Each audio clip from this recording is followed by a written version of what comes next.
This is an iHeart podcast. Guaranteed human.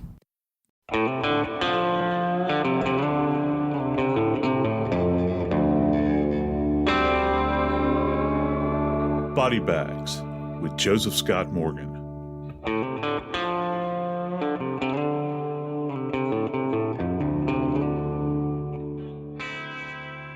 To lose someone whom you love is one of the toughest things that a human being will ever endure. I know that for a fact because I've had loved ones that have passed on. And I've also been present when I have had to tell people that their loved ones have passed on.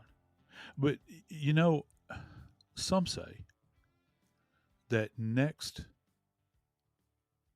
to a death of a loved one, that a divorce is one of the most brutal things a human being can go through. You tie a lot of emotion up in it because you see perhaps a failure. You see an end to things that you thought had great possibilities. And there it just crumbles right before you. And of course, the really sad part is not necessarily going your own way from the person that you thought you were going to spend the rest of your life with. But if you have children, they're left in the wake many times to be battered up against the metaphorical rocks of life. Today, we're going to talk about one such child. And this case is special to me because it's a case that I covered early on in my media career, and it impacted me, I think, probably like no other. Today, we're going to talk about the murder of Dylan Redwine. I'm Joseph Scott Morgan, and this is Body Bags. Dave, you know, when you're a little boy, and you and I used to be little boys, we spent our time playing and having adventures, getting together with our friends, tossing a ball around. Some of the coolest times that you can experience. But I know that for myself, I am a child of divorce, and you pay a price for it, don't you? I mean, it's not just mom and dad that might pay a price. You know, us kids that have been through it pay a price as well. And sometimes those things go unseen for years and years, and they sometimes manifest themselves later on in life. It's interesting how most children that grow up in a nuclear home where divorce is not present, just have mom, dad, and the kids, and all the children have different stories to tell about their own upbringing based on the when they were born, whether they're firstborn, middle, last, and it's the same thing happens when if you're a child of divorce, except now you extend it out because whereas in a family that is just mom, dad, and the kids, they argue about the attention they got, or mom loved you more, dad liked you more, that whole thing. Well, now it's expanded because now you've got mom and dad, plus oftentimes their extended spouses and other half brothers and half sisters, that it becomes a big fray. And some kids have a way of maneuvering through it better than others. Yeah, I'd agree. And it's like a race. You're jockeying for. I never know what validation actually means. People use that term all the time. I never really know what it is. Oh, but you're jockeying. Yeah, approval. Yeah. I've always thought of that. We all want approval. We want it from our mom and dad first and foremost. And the fact, you know what? I wondered, Joe, in this particular case, because I've covered it too.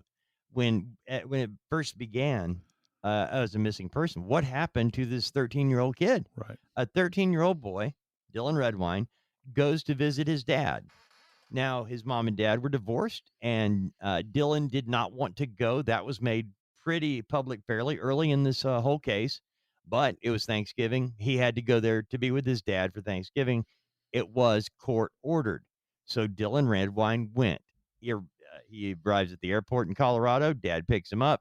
We have CCTV coverage. That's how intense this case got. We saw them at Walmart. We saw them at McDonald's. You don't see them being overly warm with one another. There was a little distance while they were walking, but you couldn't really see a whole lot. But the bottom line, always being the bottom line, Dylan Redwine did reach out to a friend and was going to meet him the next morning. Now he's at Dad's house. And one thing to point out, Mark Redwine, the father, his home had burned about 6 months earlier, and it had recently been remodeled. And this was the first time that Dylan had really been there since it had been remodeled. And that means something, by the way, as we go further into this case, Right. forensically speaking. So Dylan Redwine is at this house. It wasn't unfamiliar territory. He did have friends there, and he called a friend, or he reached out to a friend in the evening, and they made plans for the next morning at 6:30 a.m. They were going to get together. Now, something 13-year-old boys do. You know, when you're 13 and you've got the woods, Yeah. open area, you can Yep. get out there and just, I know I did it, but Yep. that's an age that, you know what, as a man now, I wanted to make sure my boys got it, and I want to make sure my grandson gets it, that there is something beautiful like going out in the woods at 13 and challenging yourself to, what can you do? Yeah. Amazing. Climbing a tree, trying to get back without an open wound bleeding. Right.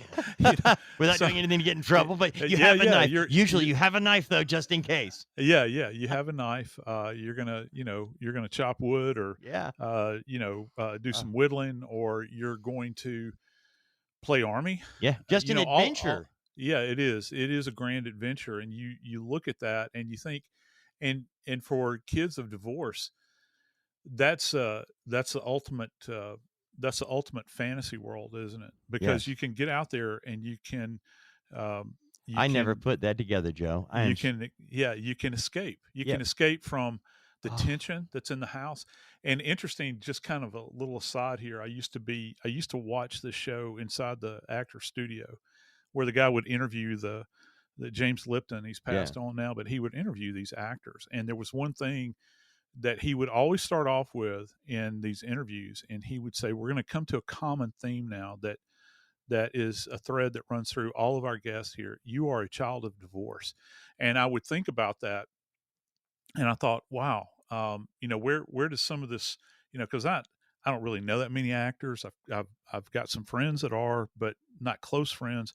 But you think about, where do they get all this raw emotion from and all these things? And I know as a divorced kid, there is a lot of raw emotion. There's a lot of stuff that you have to work through in your mind. And I don't know, maybe some are drawn toward the theater, because just for a moment you can escape whatever your perception of your reality is at that moment. And at Thanksgiving, imagine Dylan having to be away from the safety of his home with his mother, where he wanted to be. And it's, Joe, interesting to point out, not only did he not want to be with his dad, the last few times they had been together had been very tension filled, to the point where Dylan no longer felt comfortable around his dad. Plus, Dylan and Corey is Dylan's brother. They had found pictures on a computer of their dad. Yeah. This divorce was already ugly, okay? Just throwing it out. It was already ugly. And apparently Dylan and Corey both had seen some legal documents that painted a very direct picture of what was being claimed by their dad, by their mom. But it was the pictures they saw on this computer that actually made them realize, this is not a guy we want to be around. And Dylan did not want to be there. And he had this in the back of his head. And by the way, Mark knew it. He knew it.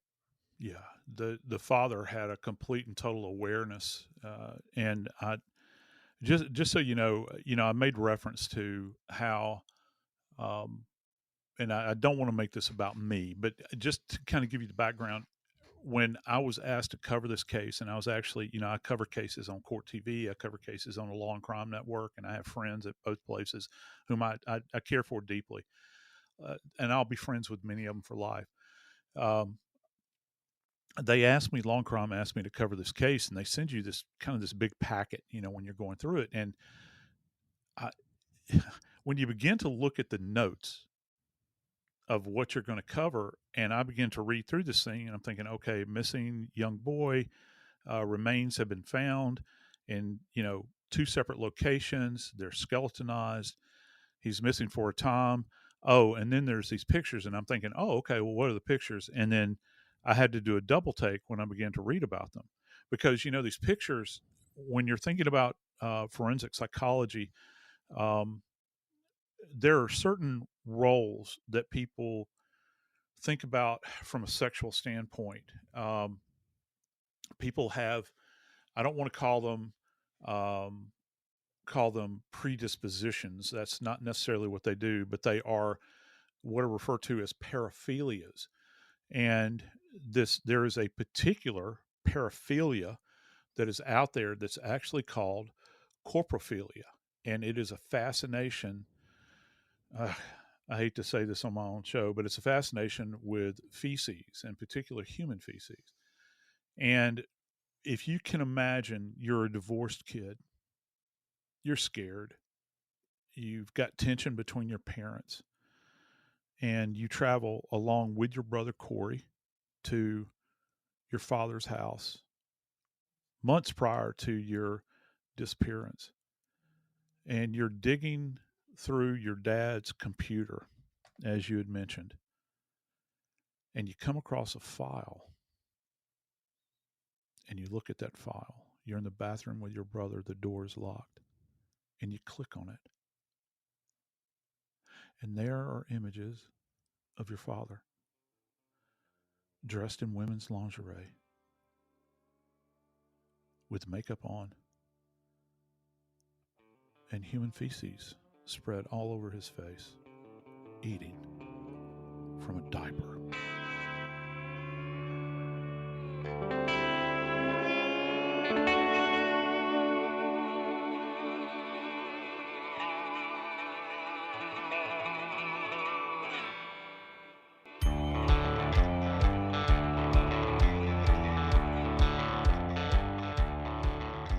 Dave, have you ever heard of someone saying, I almost died of embarrassment? You ever heard that phrase before? I've used it before. Yeah, I have actually, too. you were talking about theater and actors a minute ago, and I was thinking, okay, now you're naming my life. Did you get my bio? 'Cause, yeah, and it was during one of those times where I thought I was going to be so embarrassed I was going to die. Yeah, and it does happen. And look, there we commit any number of faux pas in life. Things we say, things we shouldn't do, or we exit the bathroom and toilet paper is hanging out of the backside of our pants or stuck to our shoe, or we've got spinach in our teeth, or or in my case, when I saw a friend of mine I hadn't seen in years and years, this lady that I was dear friends with when I was a child, and she I saw her and she said, "Oh, I'm pregnant." I said, well, "I know." And she said, "I just found out yesterday." And so the meaning is that she had physically changed greatly, and I hadn't seen her in years. So okay, I got she you. had Sorry. increased in size, and I felt, I turned 50 shades of red, and was very embarrassed for having said that. And I followed it up with telling her that I love that I thought that she looked lovely, and of course I'm tripping over my tongue the entire time. But when you get to the degree that Dylan's father was at, particularly with this paraphilia that he engaged in, um, and you document it photographically, you save these images so that I guess that you can live out this kind of fantastical life when it's not going on, and then suddenly your children find out about it. I would think that would be, I don't know, an impetus for a rage-filled event, perhaps. There was an interesting twist on this that the boys, Corey and Mark, or Dylan rather, Corey and Dylan are the boys. They kept it to themselves at first. They didn't immediately challenge Dad. They didn't immediately go to him and say, "What are you doing? Who are you?" And they held it. They didn't know what to do. I mean, they're kids. Yeah, how's a kid going to Yeah. know what to And say to this? So imagine, here's Dylan. And by the way, Dylan and his father were together on a trip to Boston to play baseball. It was a little league thing that Dylan was a part of. And it was on this trip when Dylan and Corey both had been talking about confronting their father about these pictures. And Dylan apparently had decided he was going to use this trip to Boston to confront him. And he texted Corey, "Send me the pictures." Corey didn't send him the pictures. I don't know whether he decided, I'm not going to let Dylan do it. I'm going to do it. Corey didn't send the pictures to Dylan. He sent these pictures to their dad on this trip, and he wrote some pretty. They were, from an insulting standpoint, they were pretty awesome. I don't remember how old Corey is. Dylan was 13, but Corey wrote, "You are what you eat," to his dad with these pictures that he showed him. So now, on this trip to Boston, Mark Redwine realizes that both of his sons, or at least Corey, knows about the pictures because Corey sent them to him. All I could think of is that at some point in time, you mentioned that it's an actual issue. I didn't realize that, Joe. I thought, there's all kinds of perversions and things that people get into, but apparently, he was in the closet with this, didn't want anybody to know about it. And you've got pictures of him wearing a red bra, makeup, and a diaper filled with Indian food, Yeah. eaten by a child first. Yeah. And it boggles my mind. Yeah, it's actually horrible. I've seen not just the crime scene photos, but I've seen these seen these images that are, that are essentially the little spark that created the flame for everything. And here's an interesting bit of forensic data that arose, because there's a whole line of texting messages that went through that kind of ran up the spine of this whole case. When Corey, the older brother, sent that text to his father, interestingly enough, Mark wrote back and responded to Corey. And yeah, and he said, and this is after Corey had told him that he's a coward, that he was nothing more than a sperm donor. And then Mark actually texts back to Corey, the father, and says, telling him not to hurt his brother. Now he's telling the older brother not to hurt the younger brother, and I guess he's saying, don't show him, or don't show him these photos, thinking that Corey's the only one to see them. But going to what you had said earlier, there's kind of a disconnect in these follow up visits that he was having. Dylan had already seen them, Dave. Right. This child already had these images, in his mind. And that's what I was going to ask you, Joe, because you've covered this more. I thought I had covered it a lot until I looked at what you've done with this case. And I hate it for you because I've had nightmares about this one. But it's horrible. When I saw this, and again, my brother and I were, he's 2 years older than I am, when my parents were going through a divorce. And then it's not just the divorce, it's the things that happen after the divorce. Yeah. And that's what we're dealing with here is the aftermath. Even though mom and dad didn't seem to do a good job of keeping the boys uninvolved in the divorce. They were very involved. They knew everything that was going on. They're old enough to know, I guess. But when I believe, based on what I have seen, that Mark Redwine actually believed, yes, Corey has these. Don't share them with your little brother. Don't hurt him. Let's keep this between you and me, and we'll deal with it. He was trying to save face, I thought. All the while, he doesn't know that Dylan has seen these pictures and actually wants to confront him about them. But they had already been having a bad time together, as you mentioned. So do you think that their relationship was so off kilter that Mark Redwine, the father, didn't realize that Dylan Redwine not only saw the pictures, but had formulated his own opinion, and that was what was causing the friction in their relationship? Or was he so deluded as to think, I can turn Dylan to be back on my side in this divorce and, we'll just fight it that way? No, I think that at this point in time, probably Mark Redwine realized that he had crossed the Rubicon with this. And I think that more than likely he's trying to understand and figure out what he should do next. I think that along with this comes this level of humiliation and concurrently anger. And he's going to strike out. Remember that, he had been texting. You had mentioned the going to Boston for baseball. That was back on August the 5th, 2012. It's November the 18th. Remember, you talked about Thanksgiving. It's November the 18th. He's had to make a trip to his dad. This is Dylan by himself. And he arrives at his dad. The last time he's known to be alive is November the 18th, 2012. So you've got all of this time, August to November, for all of this stuff to bubble up. And who knows what's going on from a communication standpoint during that period of time. Is communication becoming less frequent? Do you have angry messages flying back and forth? What's being said on the phone for one another?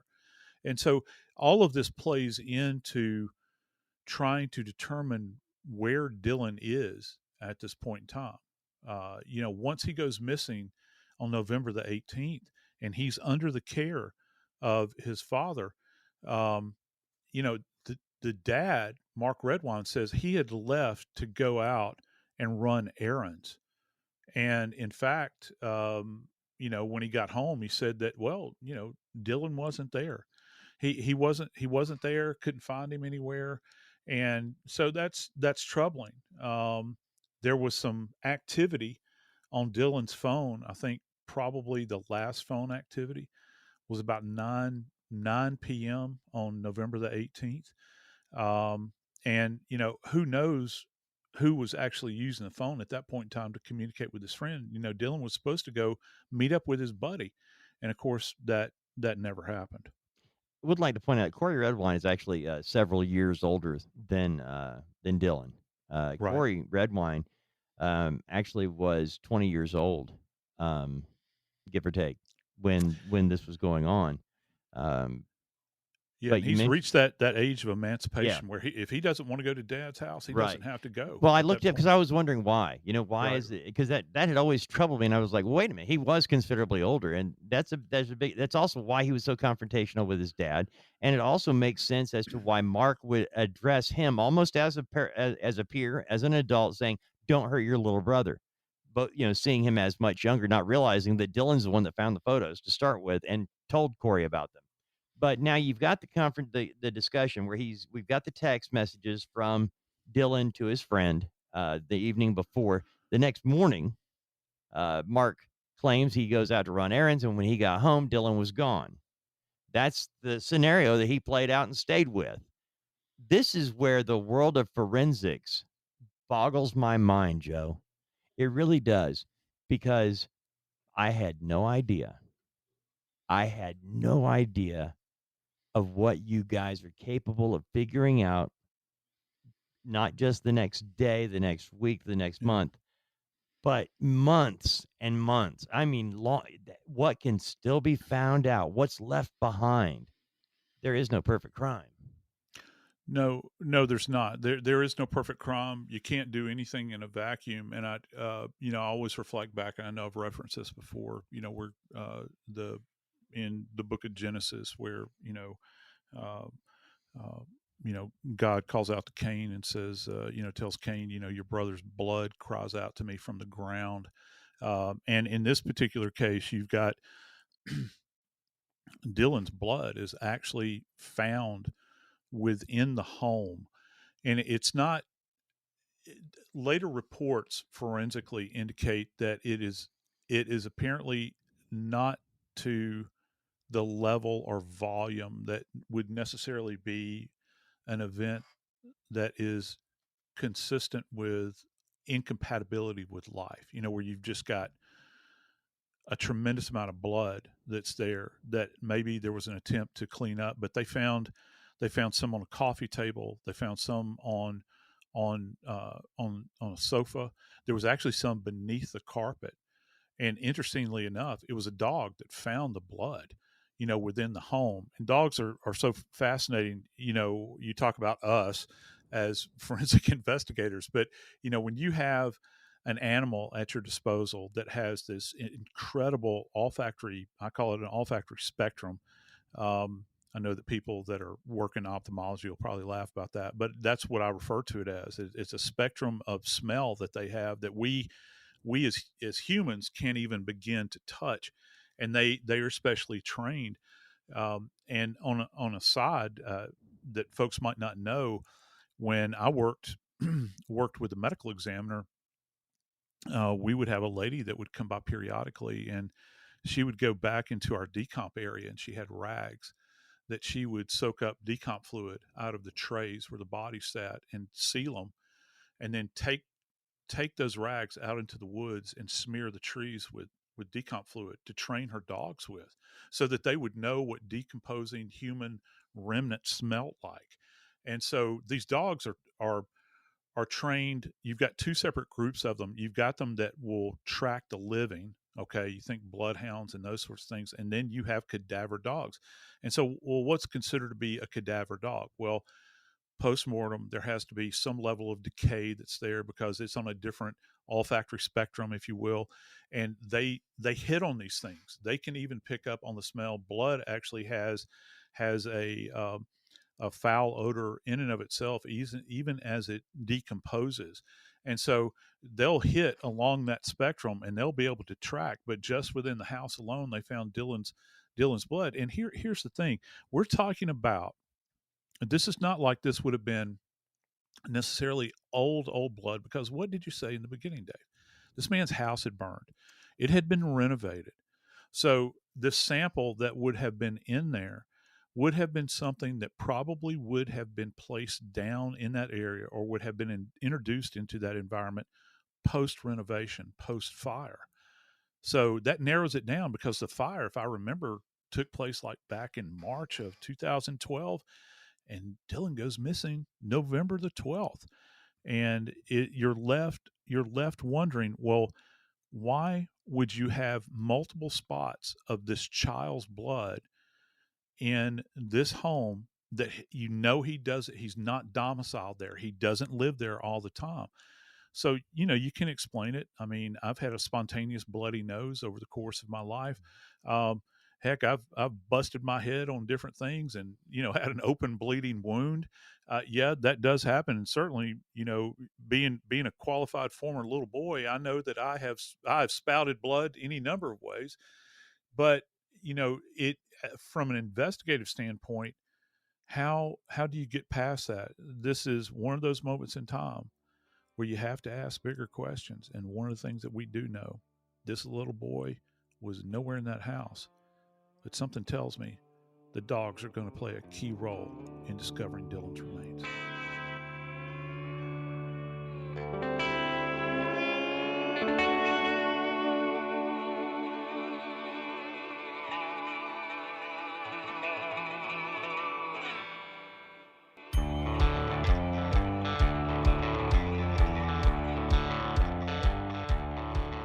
Dave, I think if I ever do a podcast, maybe as an adjunct to body bags, where we just do a little separate one, I think I might use the title corpus delicti. I've always liked that term. It comes from the Latin, and it means the body of the crime, but many times it is in fact the body. And there's been a lot of people that have said you can't prosecute a homicide without a body. And I think that for investigators in the Dylan Redwine case, they were wondering if I think that they suspected something was up, but they knew that they had to find this child's body if they were ever going to move forward with a case. And certainly moving forward without a body is a problem. So Dylan goes missing November 19, 2012. They don't find him.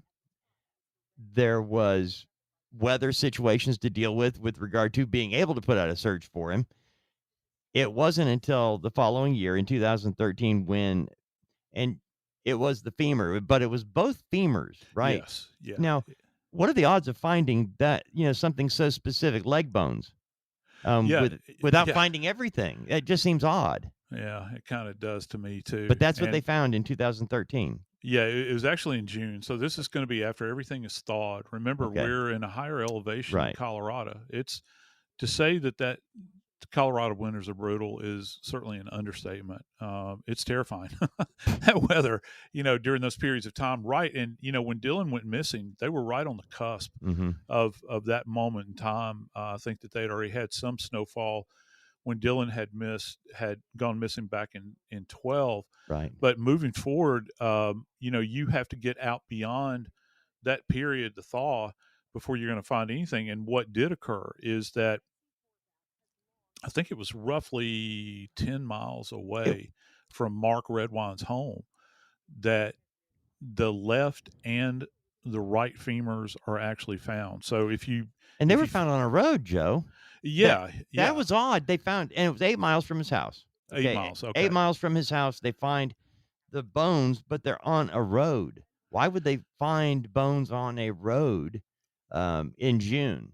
Yeah, and so that to me, many times if the temperature drops, okay, you'll have the body that will go into, it won't stop decomposing, but it will slow the decompositional process down a bit, particularly if temperatures at a high elevation really start to dip. And so they could have been deposited off of the road some distance, say on an ATV trail. And we do know that Mark Redwine had an ATV, and they're deposited there. And then once an animal begins to smell these decomposing remains, remember they're actually found in June, there's nothing to say that an animal would not have come by, grabbed this lower portion of the body. And it's not just the lower portion of the body. When they found the left and the right femurs, they actually found the right clavicle. So if you're listening to my voice right now, it's your collarbone, and it's your right collarbone. That's what they found of Dylan's. And in addition to that, they found the tibia, which is one of the lower leg bones. There's two. You have the tibia and the fibula that are in the lower leg. Well, they found the right tibia. So you've got two, and it's an odd combination in it, Dave. You've got the left and the right femur, which are the large, robust bones in the legs. You've got the right clavicle, which is the collarbone, and then you've got this right tibia. Um, so as forensic scientists, one of the things that you're thinking about, um, once this has been identified as human remains, you can't necessarily say that it belongs to a specific person at that point in time. But when you begin to examine these and you're thinking, whoa, why do I only have these items? Well, am I looking at a case where we've got an animal that has torn a body apart, or do I have a case where another animal, a human, has torn a body apart and deposited the parts in various areas?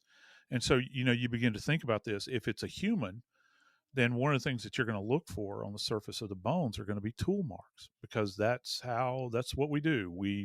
We've got opposable thumbs and we work with tools. And so if you're going to take apart a human body, you're going to need the tools to do that. And I don't know of any possible way that you could dismember a human remain without utilizing some kind of metal tool in order to do that. So these bones would have to be carefully examined to, kind of either rule that in or rule it out. Now, one thing they did is after they found the bones in June of 2013, it took a couple of weeks, but in August, about 8 weeks after they find those bones, they're able to search the house and the truck. That's when they bring in the cadaver dogs.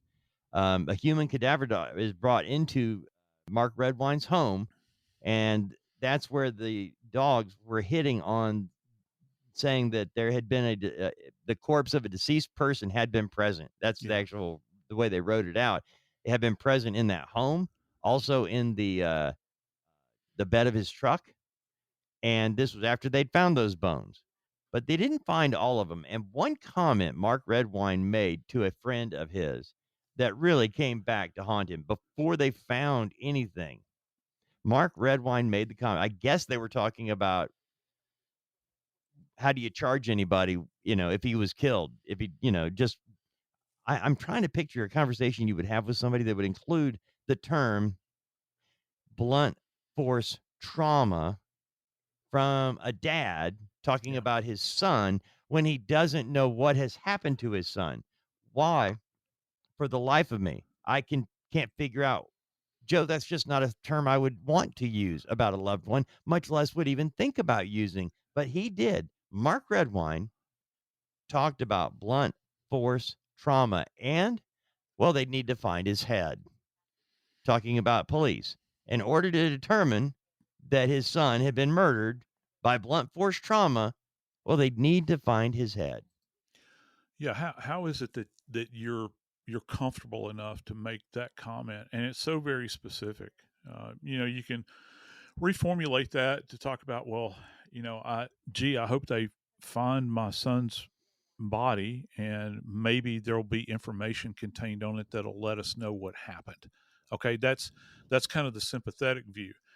But then you begin to look at this from the perspective of, well, um, you're being very specific here, very specific, because blunt force is something that we normally talk about uh, in the realm of forensics, and specifically forensic pathology.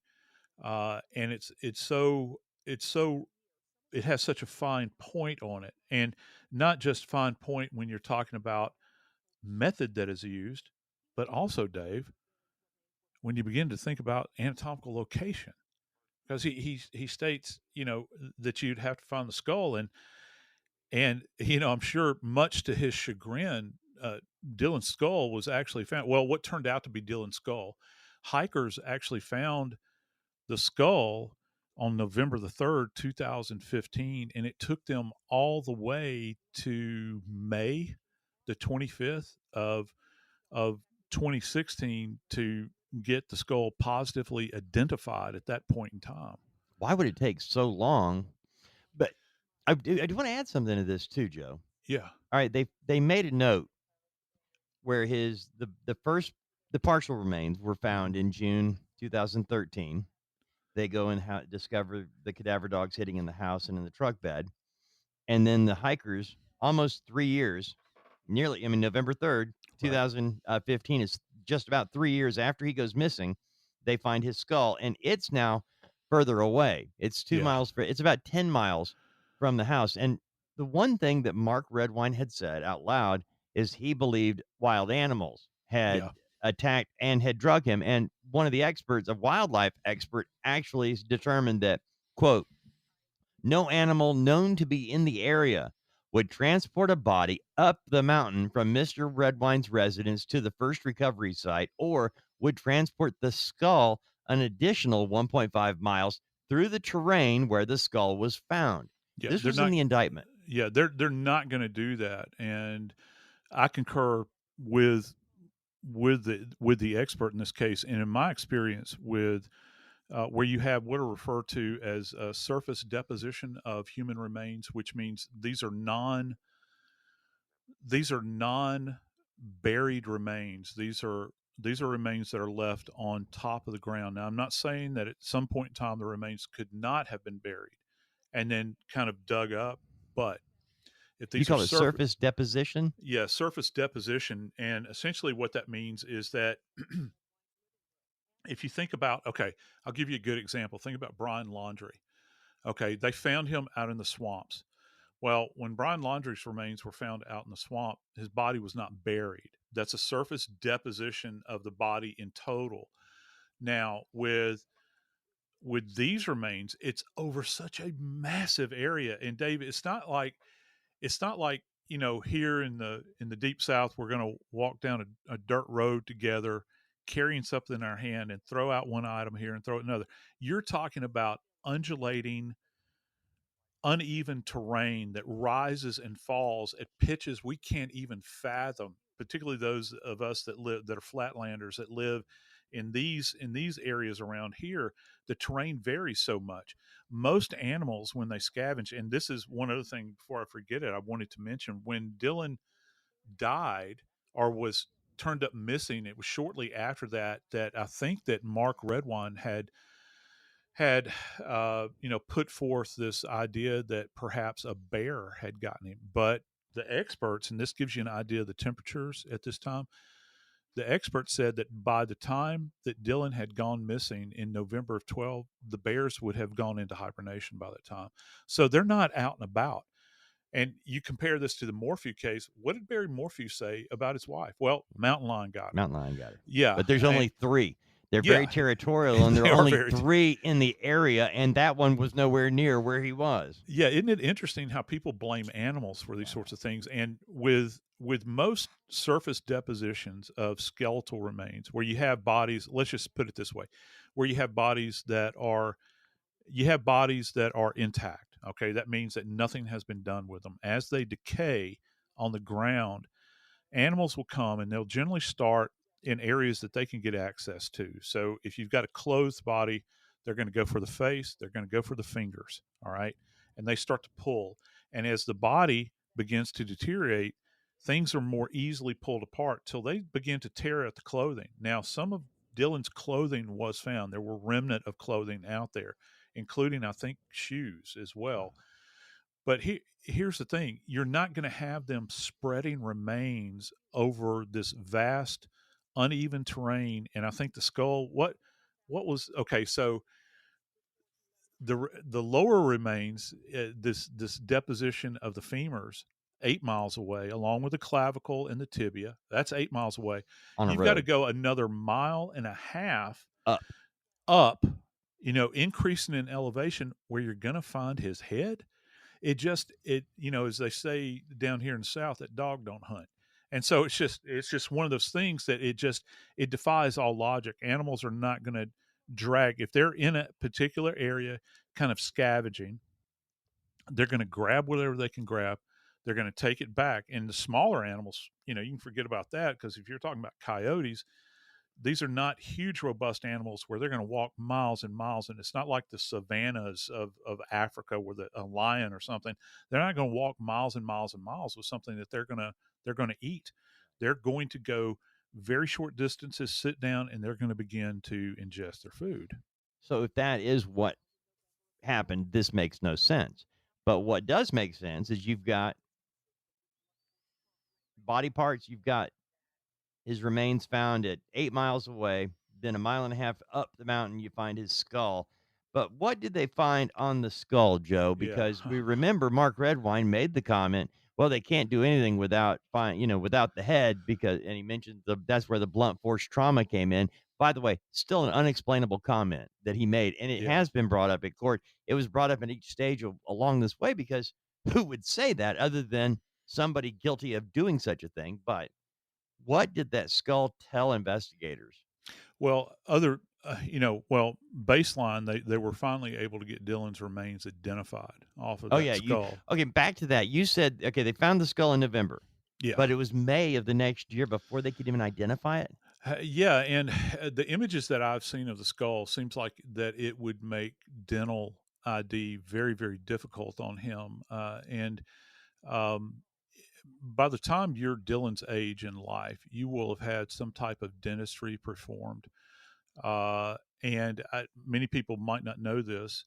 I'm sure that DNA came into play in Dylan's case, but did you know that there are certain cases where we're trying to identify bodies? If we don't have teeth, we'll actually forensic odontologists who look at the dental X-rays. Well, I've been involved in cases where we use the sinuses to identify people.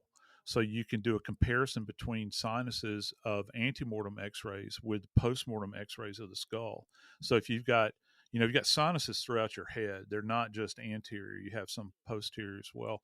There are these little chambers in your body, and they have certain patterns. When you look at them on radiographs, X-rays, you can actually compare antemortem with postmortem images, and you can get X-rays. You can use that as a starting point to get the identification done.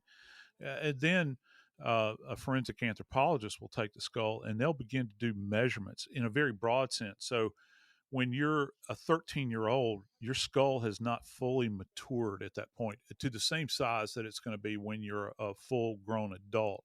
So there are certain measurements that forensic anthropologists will make in order to determine, does this individual fit it within this demographic that we're looking for. We're talking about a 13-year-old white male. Does this skull that we have even begin to marginally fit into that? And so you begin to narrow down from there. But further examination by the forensic anthropologist found 4 items that are of significance. First off, they found evidence of these kind of what we refer to as curvilinear fractures on the skull. And when I say curvilinear, it's a fancy way of saying that you've got these fractures that are kind of in a line, but they also slightly curve. And that gives you an idea that and they're separate. They're not communicating, which means that they do not touch one another. Those are two specific areas of blunt force trauma that Dylan would have sustained, and these were located in the back of the head.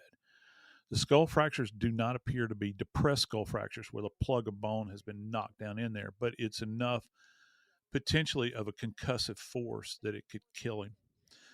And here's the other thing that will send a chill up your spine about this. Remember how we were going on about how these remains were separated?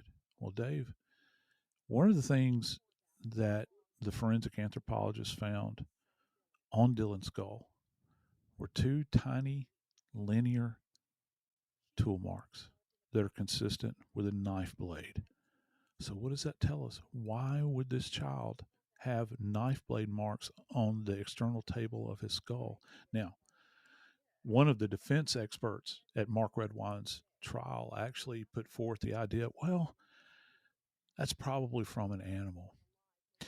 The teeth marks of an animal look completely different than a milled edge of a blade, and these things are very uniform. You can tell that this was generated by a tool. So the big question you have to ask, after Mark Redwine was put to shame as a result of what his boys had discovered, after he thinks about it for some time, about what he's going to do, did he allow that kernel to be planted within his brain that drove him into such a fit of rage that he would get his son by himself on a Thanksgiving holiday, get him in that house alone, beat him to death, and destroy his mortal remains? I'm Joseph Scott Morgan, and this is Body Bags.